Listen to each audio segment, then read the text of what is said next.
사람마다 결혼을 하게 되면은 결혼한 부부가 행복한 가정을 위해서 정말로 그 가정이 꿈을 꾸기 시작합니다. 남편은 남편대로, 또 아내는 아내대로, 또 하나님이 주신 선물인 자녀를 주시면은 또 자녀가 어떻게 보면은 혼자였다가 이제 결혼하면은 두 발이 되어지고, 자녀가 생기면 세 발, 네 발, 다섯 발 이러면서 어떻게 보면은 다산의 축복이 어떻게 보면 더욱더 안정적이고 하나님의 그 축복이라 볼 수 있을 정도로 정말로 인류를 통해서 하나님 주신 축복은 어떻게 보면은 생육하고 번성하는 축복이었습니다. 그런데 가정이 파괴되는 이 시대, 이혼율 뿐만이 아니라 또 요즘에는 계약 결혼이라든가 아니면은 저들 가운데 약속된, 그리고 얼마를 살다가 어떤 맞지 않으면은 그냥 헤어지고, 이런 어떻게 보면 가정 아닌 가정. 그런데 하나님이 꿈꾸시는 가정은 무엇일까? 가정은 하나님이 세우신 어떻게 보면 지구상의 가장 작은 교회라 볼 수가 있습니다. 최초의 가정은 여러분 잘 아다시피 하나님께서 아담을 만들 때 아담이 혼자 있는 것을 보시고 하나님이 독처하는 것이 참으로 보기 좋지 않아서 아담을 깊이 잠들게 한 후에 갈빗대를 취해서 그 아내를 만들고, 그래서 가정을 이루게 됩니다. 그런데 하나님은 이 가정을 만드셨는데 마귀는 이 가정을 무너뜨리려 한다는 거예요. 먼저 우리가 하나님이 꿈꾸는 가정은 다른 것이 아닙니다. 먼저 무너지지 않는 가정이 되어야 돼요. 그래서 오늘 본문의 말씀을 제가 택한 것도, 오늘 예수님께서 하신 산상이수훈의 말씀 마지막 결론적인 말씀 부분에서 어쩌면은 이 모습이 교회가 될 수 있지만 오늘은 가정의 포커스를 맞춰서 가정이 무너지지 않고 든든히 서가려면은 우리가 어떻게 해야 될 것인가? 먼저는 말씀대로 사는 가정이 되어야 됩니다. 말씀대로 사는 가정. 오늘 성경은 이렇게 시작합니다. 나의 이 말을 듣고, 하나님의 말씀을 듣는 가정으로 시작되죠. 하나님의 말씀이 귓가에 들려질 때 가정 일원들이 어떻게 그 말씀을 받아들여야 될 것인가? 그리고 말씀을 듣고 행하는 자가 있고 행치 아니하는 자가 있는데 그 결과는 어떤 것인가를 우리는 성경을 통해서 분명히 알고 있습니다.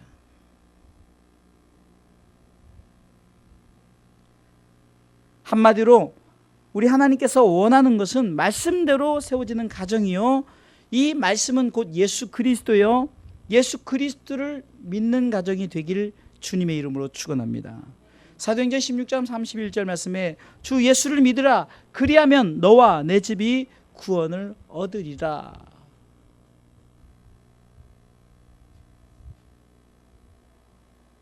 하나님께서는 온 가족이 예수를 믿고 구원을 얻어 하나님 나라에 이르기를 원하시는 것이 바로 하나님이 꿈꾸는 가정사역인 줄 믿으시기 바랍니다. 참으로 이상합니다. 우리가 목표를 정하고 그리고 그 목표를 하려면은 상황은 점점 더 어려워지고 환경은 점점 더 열리지 않는 것 같아요.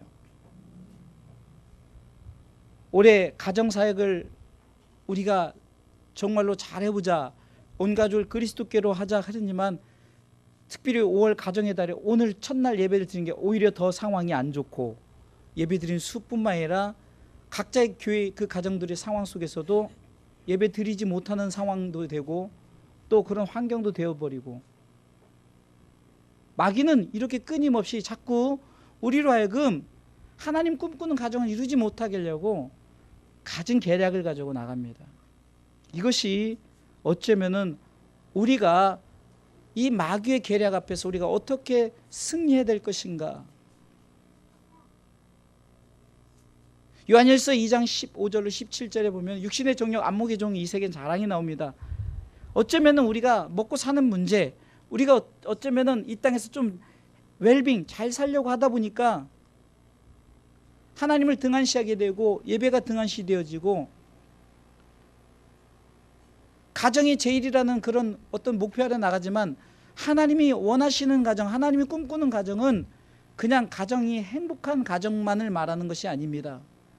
먼저는 그 영혼이 잘 되는 예수 잘 믿는 가정이 하나님이 꿈꾸시는 가정이라는 겁니다. 그런데 마귀는 그래 성경에 보니까 가정이 행복해야 돼 그러면서 행복을 요구하면서 자꾸 너희들끼리 가정끼리 쉬는 날이면 놀러 다니고 그 가정끼리 행복하라지만 하나님께서는 그것을 요구하시는 것이 아니라는 겁니다. 오늘 성경이 분명히 말합니다. 나의 이 말을 듣고 행하는 자와 행치 아니하는 자는 결과론적으로 달라진다는 거죠. 든든히 서는가 하면은 무너진다는 거죠. 가정도 마찬가지입니다. 여러분들의 가정이 믿음으로 서면은 온 가족이 그리스도께로 그리고 하나님 나라에 입성하지만 그러나 모래성같이 내가 찬란해 보이고 내가 멋있어 보이지만 비바람 창수가 그냥 우리 가운데 닥치면 그냥 완전히 무너져 버려서 흔적조차도 없어져 버리는 그런 가정, 성경은 이것을 바로 지옥이라고 말합니다. 정말 우리가 가정의 달을 맞이하여서 특별히 오늘은 어린이주일, 어버이주일 함께 지키면서 우리가 무엇을 생각해 봐야 됩니까? 정말로 나의 이 말을 듣고 행하는 가정을 위해서 하나님이 꿈꾸시는 가정을 꿈꾸며 같은 마음을 가지고 여러분들도 그 꿈을 꾸시기를 주님의 이름으로 축원합니다.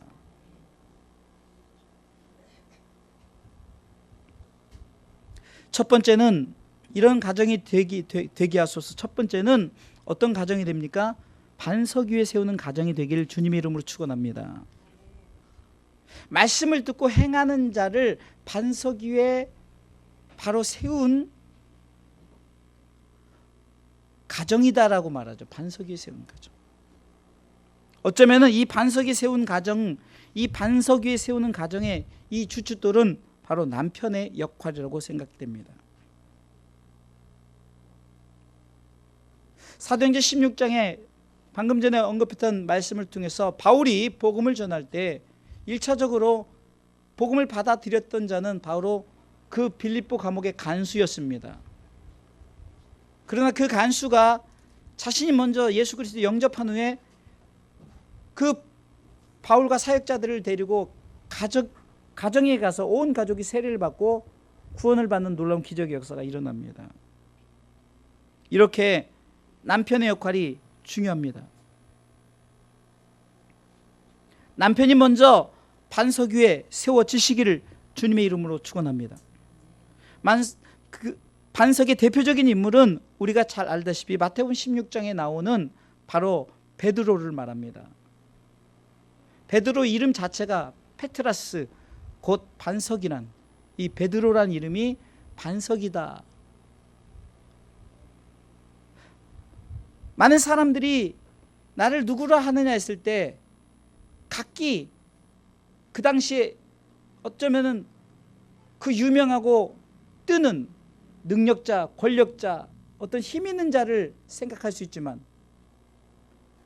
그러나 주님이 듣고자 하는 대답은 마태복음 16장 16절에서 주는 그리스도시요 살아계신 하나님의 아들이십니다라는 이 고백을, 이 베드로를 통해서 주님이 들을 때 주님이 흡족하시면서 18절 말씀에 내가 내게 이르노니 너는 베드로라, 내가 이 반석 위에 내 교회를 세우리니 음부의 권세가 이기지 못하리라. 할렐루야. 베드로가 먼저 신앙 고백을 했을 때 그 신앙 고백 이후에 이렇게 말합니다. 내가 이 반석 위에 네 가정을 세우겠다. 할렐루야. 남편의 역할이 그렇게 중요합니다. 남편이 무너져 버리면 다 무너져 버리죠. 여러분들 지금도 보세요. 교회적으로나 세계적으로 그리스도인들이 숫자가 여자가 많습니까? 남자가 많습니까?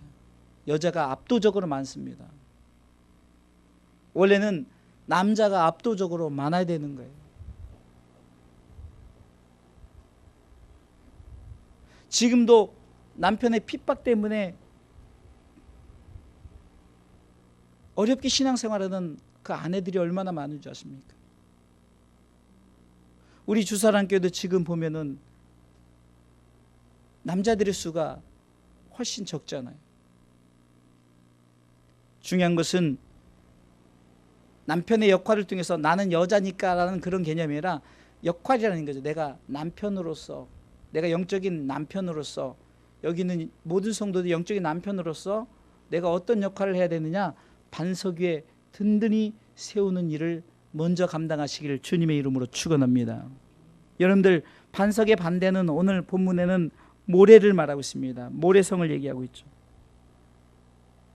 26절 말씀해 보니까 나의 이 말을 듣고 행치 아니하는 자는 그 집을 모래 위에 지은 집 같다고 말합니다.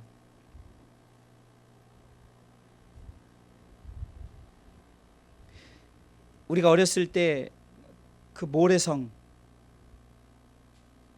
제가 중국의 하얼빈의 그 삥등제에 우리 요셉이가 어렸을 때 한번 같이 갔었어요.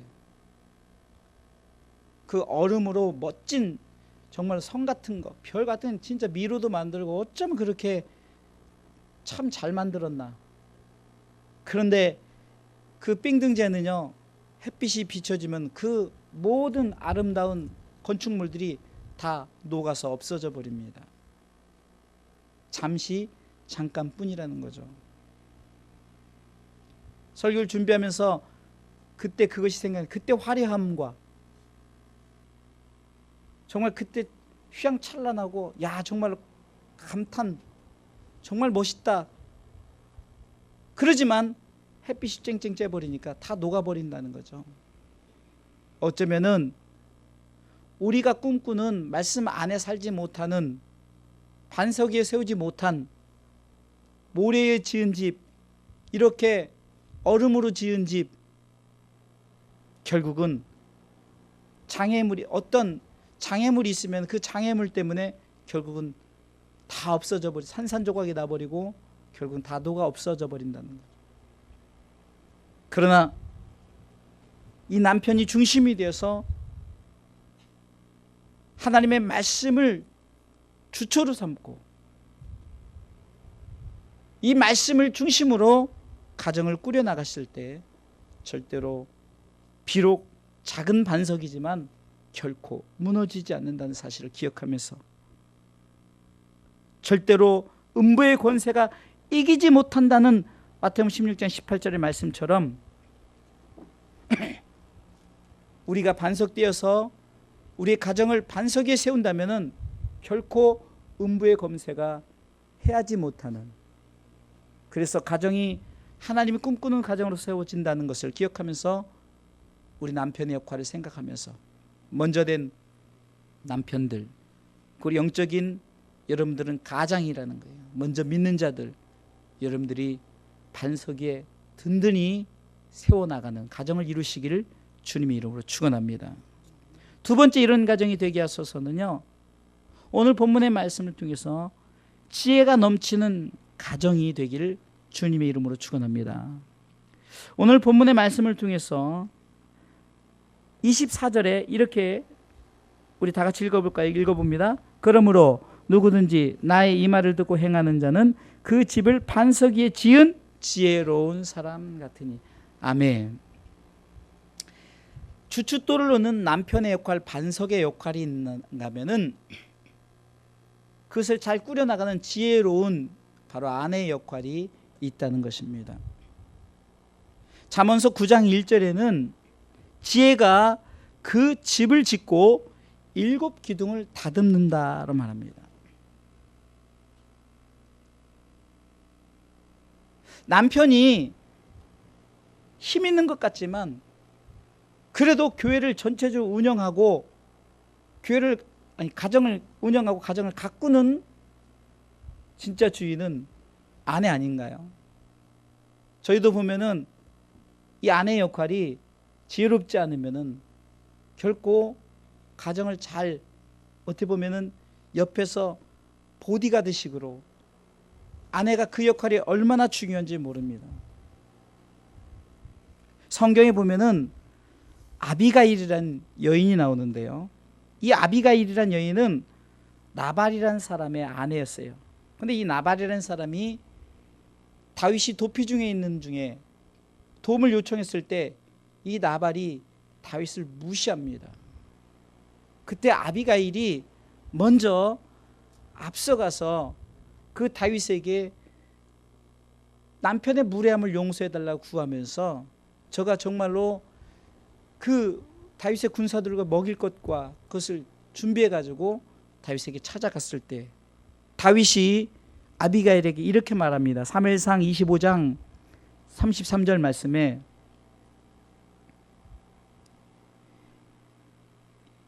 또 내 지혜를 칭찬하겠다.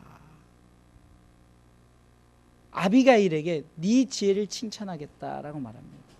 그러므로 또 네게 복이 있겠다라고 말합니다.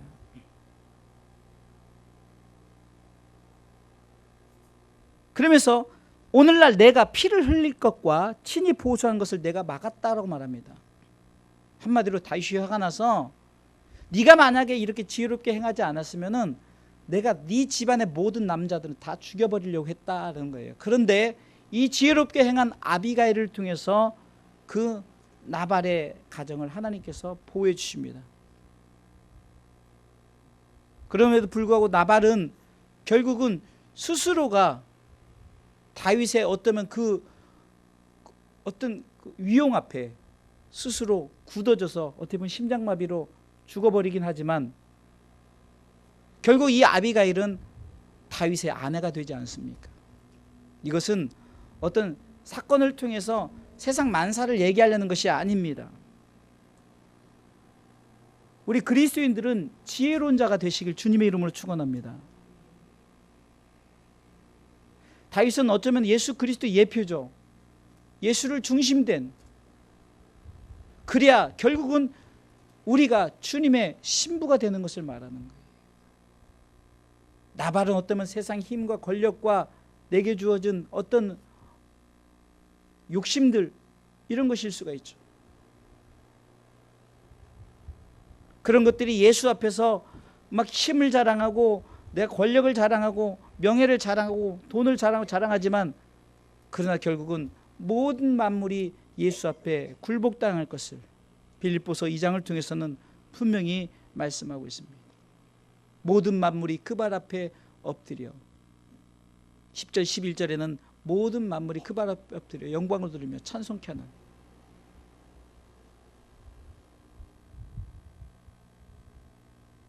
결국은 여러분들의 가정이 세워지기 위해서는 남편과 같은 주초 반석 같은 그런 믿음도 있어야지만 정말 예수 그리스도를 아는 지혜로 가득하시길 주님의 이름으로 축원합니다. 여기서 말하는 지혜는 세상의 지혜를 말하는 것이 아닙니다. 예수 그리스도를 아는 지혜요, 지식을 말합니다. 그 지혜로 집을 짓는다고 말하죠. 그리고 7 기둥을 다듬는다고 말하는 겁니다.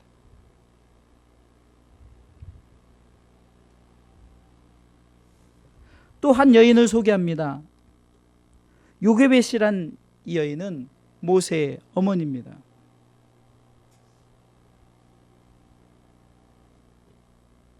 그 당시 애굽의 왕이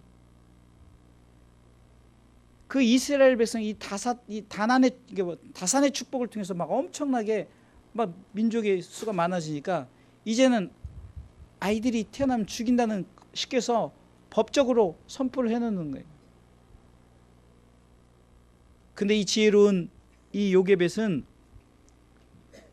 하나님의 뜻 가운데 그는 모세를 3달 동안을 숨겨서 이제 장성에서 할 수 없이 어떻게 됩니까?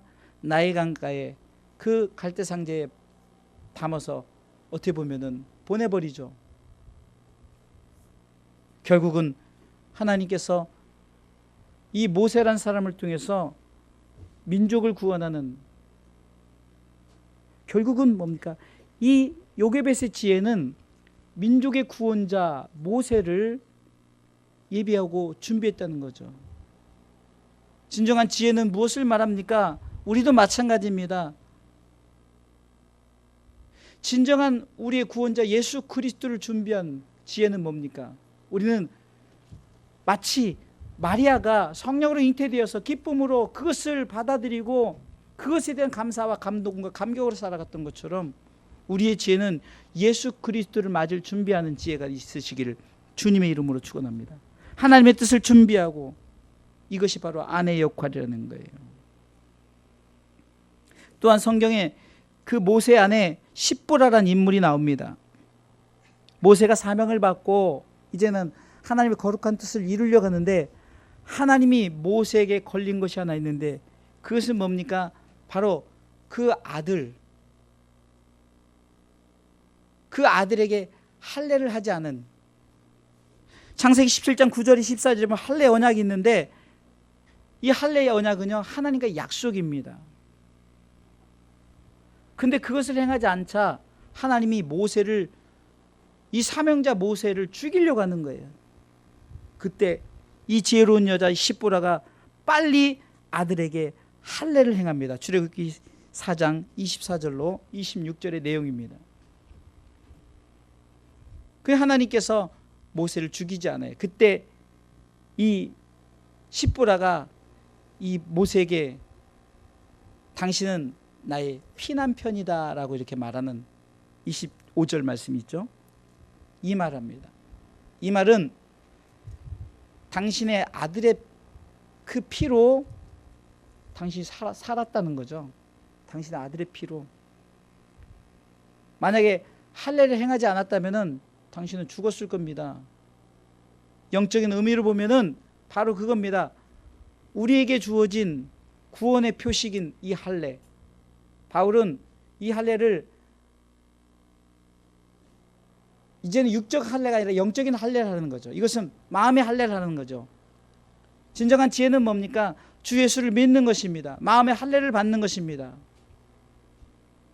그래서 그 표식으로 말미암아 내가 죽을 수밖에 없으나, 그러나 그 아들의 그 할례를 인해서 네가 살았다. 그래서 당신은 피남편이다. 이렇게 이 십보라의 고백 속에서 볼 수 있는 것처럼 우리도 마찬가지입니다. 하나님께서 우리에게 어떤 지혜를 주셨습니까? 예수 그리스도를 믿는 지혜를 주신 줄 믿으시기 바랍니다. 또한 하나님께서 한나란 여인을 통해서도 우리에게 주시는 말씀이 있습니다. 이 한나는 자식이 없었어요. 그는 하나님 앞에 정말로 얼마나 그 기도가 간절했으면은 엘리 제사장이 봤을 때 그 한나가 술 먹고 취해서 술주정하는 것으로 볼 정도로 간절함으로 하나님 앞에 기도한 여인이었습니다. 무엇을 위해서 기도했을까요? 하나님의 아들을 달라.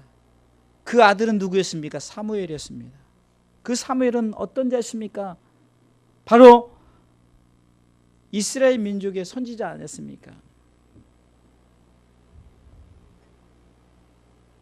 이스라엘에서 최고의 왕 다윗을 들 수 있다면은 이스라엘에서 최고의 선지자는 바로 사무엘 선지자를 들 수 있습니다. 이것은 또 어떤 지혜를 말합니까? 바로 예수님께서 이 땅에 오셨을 때 왕으로서, 제사장으로서 선지자적 사명을 갖고 오셨죠. 이 세 가지 사역을 감당한 게 바로 사무엘입니다. 우리에게 어떤 지혜가 필요합니까? 바로 우리가 예수 그리스도를 우리가 맞이할 수 있는 이 지혜가 아내에게 필요한 줄 믿으시기 바랍니다. 물론 여자의 역할을 말하는 것도 하기도 하지만, 그러나 역할이니까 영적인 우리가 주님의 신부가 되어서 우리가 이것을 진정한 지혜로 아비가일처럼, 이 시보라처럼, 요게벳처럼, 이 한나처럼 지혜로운 자가 되어서 영적인 예수 그리스도를 예비하고 맞이했던 그 여인들의 모습을 성경을 통해 보여주는 것처럼 아내들은 철저하게 예수 그리스도를 아는 지혜로 살아가시기를 주님의 이름으로 축원합니다. 우리는 진정한 지혜가 필요합니다. 하나님을 아는 지식이 무엇일까요? 하나님을 아는 지혜가 무엇일까요? 그것은 예수 그리스도를 믿는 것이라는 거죠. 아내의 역할은 다른 것이 아닙니다. 요게벳처럼 품고, 모세를 품고 그가 나일강에 흘려 보냈지만, 그러나 결국은 그 바로의 공주에 건져내서 이름을 물에서 건졌다 해서 모세란 뜻이 바로 그 물에서 건져냈다. 그런데 하나님은 정확하게 그 길을 모든 걸 준비해서 결국은 다시금 요게벳의 품에서 젖을 먹이고 키우게 하셨잖아요.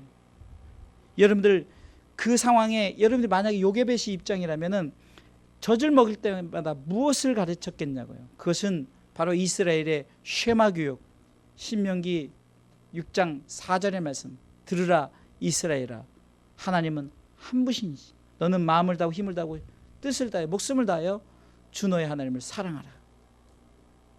바로 하나님에 대한 것을 이 요게벳은 계속해서 모유를 먹이면서, 왜? 자기 품을 떠나면 이제는 자기 품이 없으니 계속해서 하나님에 대해서 그는 이 젖을 먹이면서 가르쳤다는 거죠. 이것이 바로 요게벳의 지혜 아닙니까? 아내 역할이 바로 그겁니다. 진정한 지혜는 영적인 말씀, 순전한 젖을 자녀들에게 제공해야 된다는 거예요. 베드로전서 2장 2절에 보면은 신령한 젖을 사모하라. 여러분들 신령한 젖을 대는 자가 누구입니까? 바로 아내의 역할, 지혜로운 바로 아내의 역할 아닙니까? 지혜로운 가정이 되기 위해서 아내 역할을 잘 감당하시는 우리 영적인 신부 되시길 주님의 이름으로 축원합니다. 마지막 세 번째는 자녀의 역할이 있겠죠. 자녀의 역할은 다른 것이 아닙니다. 순종의 가정입니다. 오늘 말씀에 나의 이 말을 듣고 행하는 자가 있고 행치 아니하는 자가 있습니다. 행하는 자는 든든히 서갈 것이지만 행치 아니하는 자는 무너진다는 겁니다. 성경에 사무엘상 2장에 엘리 제사장의 아들이 나오는데 저들은 홈니와 비느하스입니다.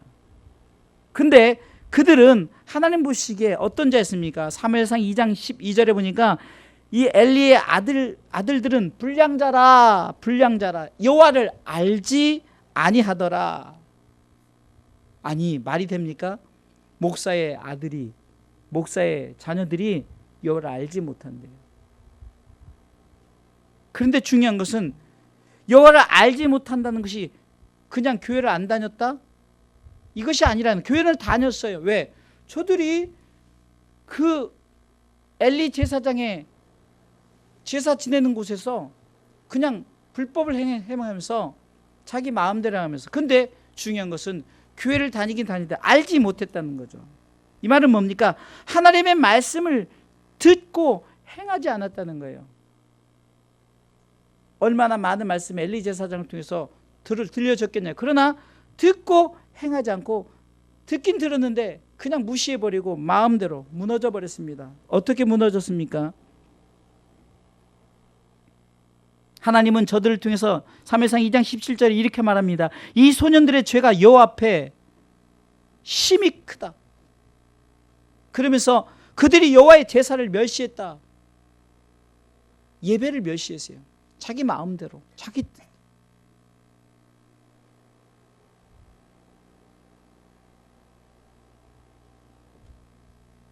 그 이유가 뭔가 했더니 사무엘상 2장 29절에는 이렇게 말합니다. 중반부에 엘리 제사장에게 책망하는 말씀이 뭐냐면요, 네 아들들을 나보다 더 중히 여겼다는 거죠. 자녀들이 하나님의 말씀 앞에 순종하지 못하도록 너무 말씀 앞에 키운 것이 아니라 그냥 어떤 내가 주어진 어떤 환경을 가지고 이 엘리 제사장의 힘은 대단했습니다. 그 당시에는 제사장의 역할이 컸기 때문에 사무엘 선지자 그 깐난 시절에 엘리 제사장이 제사장 때 아닙니까?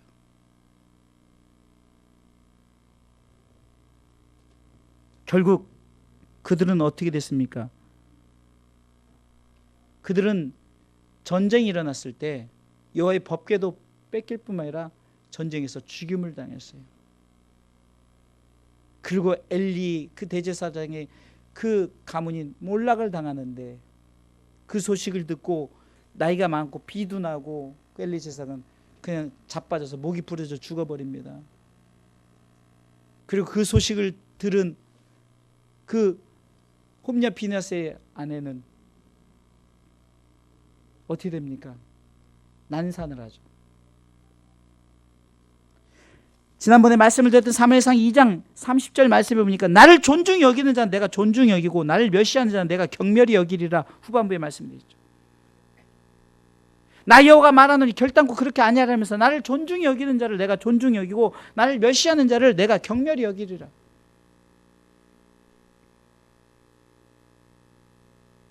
우리가 자녀된 입장으로서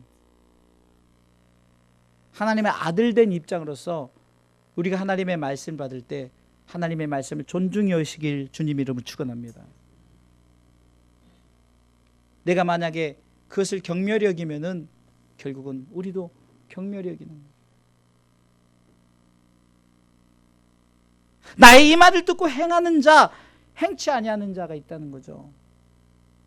영적인 아들 된 우리가 자녀 역할로서 우리가 정말 순종하는 가정이 돼야만이 정말 하나님의 영광이 나타나는 하나님이 꿈꾸는 예수 안에서 행복한 가정이 되는 줄 믿으시기 바랍니다. 아론의 아들들이 있습니다. 아론이라 하면 모세의 형입니다. 이 아론도 제사장에 반열했었죠. 그런데 민수기 3장 4절에 보니까 나답과 아비후는 시내 광야에서 여호와 앞에 다른 불을 들이다가 여호와 앞에서 죽었다. 그리고 자식이 없었다. 여기서 보니까 나답과 아비후의 이 다른 불이 무엇일까요? 신명기 4장 36절에는 여호와께서 너를 교훈하시려고 하늘에서부터 그 음성을 너로 듣게 하시며 땅에서는 그 큰 복을 내게 보이시고 너로 불 가운데서 나오는 그 말씀을 듣게 하셨느니라. 불 가운데 나오는 말씀을 듣게 하려는 거죠. 요즘으로 말하는 성령의 하시는 말씀. 귀 있는 자는 성령이 교회들에게 하시는 말씀을 들을지어다. 이것이 성령의 불이에요. 다른 불이란 뭘까요? 말씀이 아닌 것을 가지고 분향을 하는 거예요. 말씀이 아닌 불. 요즘에 보면요, 많은 주의 종들이 이단으로 빠지는 이유가 뭡니까? 다른 불을 가지고 제사를 드리는 거예요. 신명기 4장 26절 말씀처럼 너로 불 가운데서 나오는 그 말씀을 듣게 하셨는데, 불 가운데 나오는 그 말씀을 듣게 하는 것이 아니라 자기가 흔히 말하는 내가 복음, 천국도 자기가 만들어버리고 심지어 자기가 하나님이라 그러고 자기가 예수라 그러고 그리고 자기가 동침해야만 천국을 가야 된다 그러고 이런 일들이 벌어지는 것이 무엇입니까? 다른 불을 가지고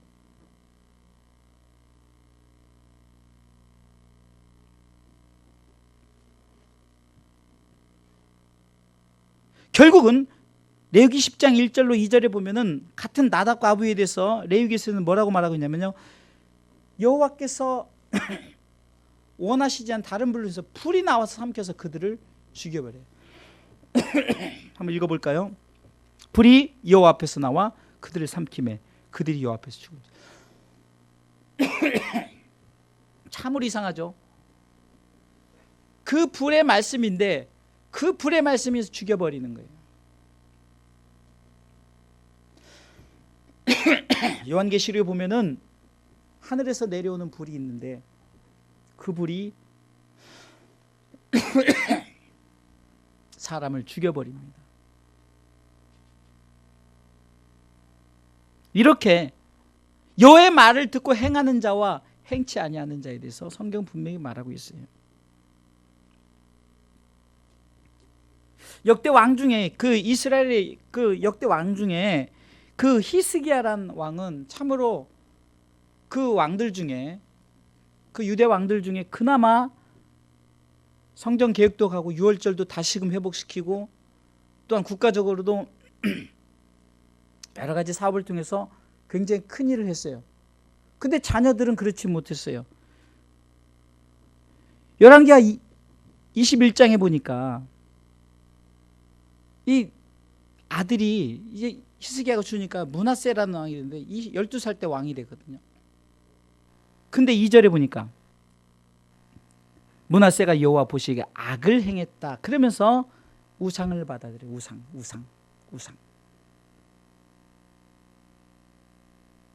여호와께서 이스라엘 자손을 쫓아내신 이방 사람의 가정한 일을 본받았어요. 우상 숭배를 해요.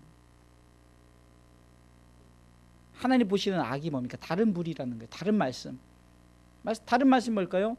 주님, 예수님 외에 다른 것들이죠. 자녀들이 이렇게 말씀에 쫓지 않고 다른 것을 쫓게 되면은 하나님은 진노하신 하나님.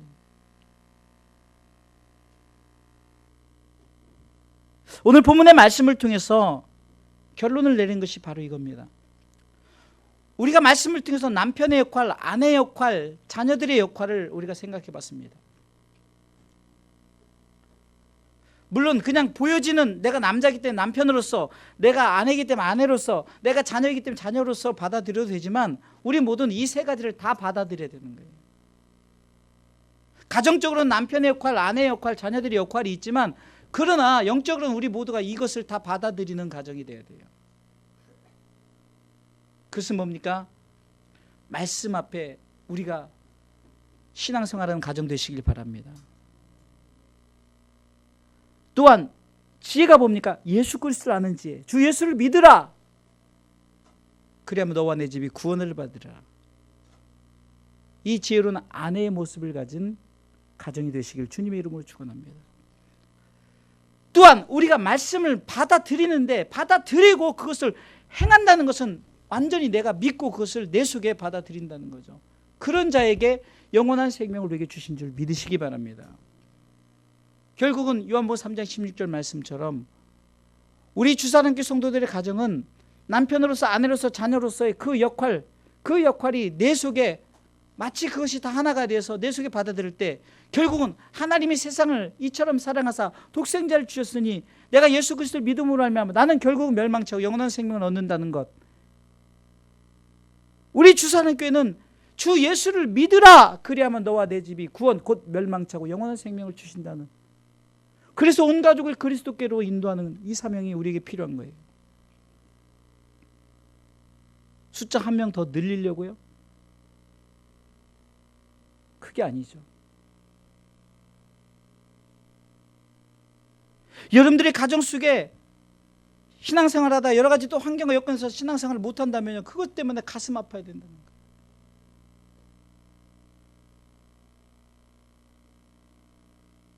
그 환경은 자꾸 그렇게 나지만 우리가 하나님 길이 열릴 수 있도록 우리가 기도해야 될 일. 이상하게도 우리가 이렇게 모토를 잡으면 더 자꾸 마귀는 자꾸 환경적으로나 니네들이 그렇게 해봤자 내가 이렇게 만들어 니네 아무것도 아니야. 그럼에도 불구하고 우리는 끝까지 영적인 전투를 해야 된다는 거예요. 마귀는 어떻게든지 여러분들의 가정이 교회 못 나오게 하려고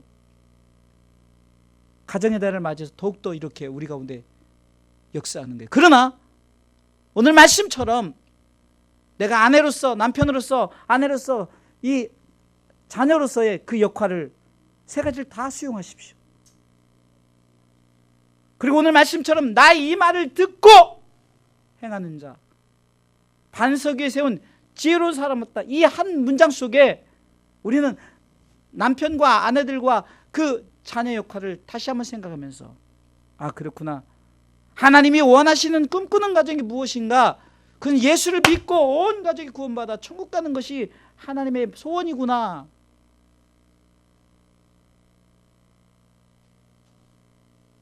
가끔은 자녀들이 우리 부모님은 재산도 없고 무엇도 없고 또 부모들도 자녀를 볼 때 너는 이것도 못하고 저것도 못하고 그러나 우리 속에 영원한 하나님의 축복이 있다는 것은 저들 속에 예수를 믿는 마음 그래서 그 가정이 예수를 믿는다면요 초가 삼간도 만족할 수 있고 그리고 어떤 환경 속에서 기뻐함으로 감사함으로 살아갈 수 있다는 사실을 믿으시길 주님의 이름으로 축원합니다. 여러분들 어제도 우리 자녀들이 어버이날을 통해서 식사를 우리 온 가족이 식사를 했어요. 그냥 행복하더라고요. 식사를 해서 행복한 것도 있지만 모인 온 가족이 다 예수 믿는 가정 아니에요. 예수 안에서 살아가는 가정 아니에요.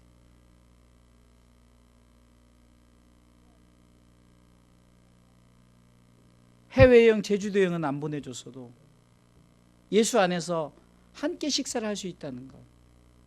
저는 이렇게 같이 그런 함께 식사를 하고 가정에 함께 가족들이 이렇게 함께 할 수 있다는 것. 무엇을 먹느냐 무엇을 취하느냐 어디 가느냐 이것이 중요한 것이 아니라 예수 믿는 우리 가정이 우리가 모여서 함께 할 수 있다는 것. 이런 가정을 꿈꾸시며 나아가시길 주님의 이름으로 축원합니다. 우리 가정뿐만 아니라 우리 성도들의 모든 가정이 이와 같이 되시길 주님의 이름으로 축원합니다.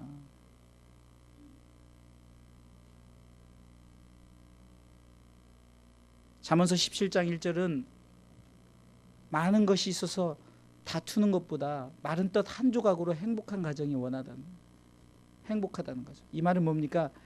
예수 안에서 예수 그리스도만으로 행복해야 되는 거예요. 마른 떡 한 조각 예수 그리스도만 있어도 행복한 것이 맞습니다. 예수 믿는 가정이기에. 그래서 여러분들 이것에 포커스를 맞추고 아이들에게도 이런 풍족함 다 주님 안에서 누리는 것이 되어야 되는 거예요. 이것이 주님 안에서 누려지지 않으면 결국은 아이들이 탈선을 합니다. 가장 큰 탈선은 뭡니까? 예수를 안 믿는 탈선을 해요. 하나님이 꿈꾸시는 가정 서로 얘기했던 것처럼 예수 믿는 가정이에요. 온 가족 예수 믿는 가정이 되기를 위해서 하나님의 말씀 앞에 순종하여 반석 위에 집을 짓는 지혜로운 건축자들의 모습을 가진 가정 한 사람 한 사람이 되시기를 주님의 이름으로 축원합니다.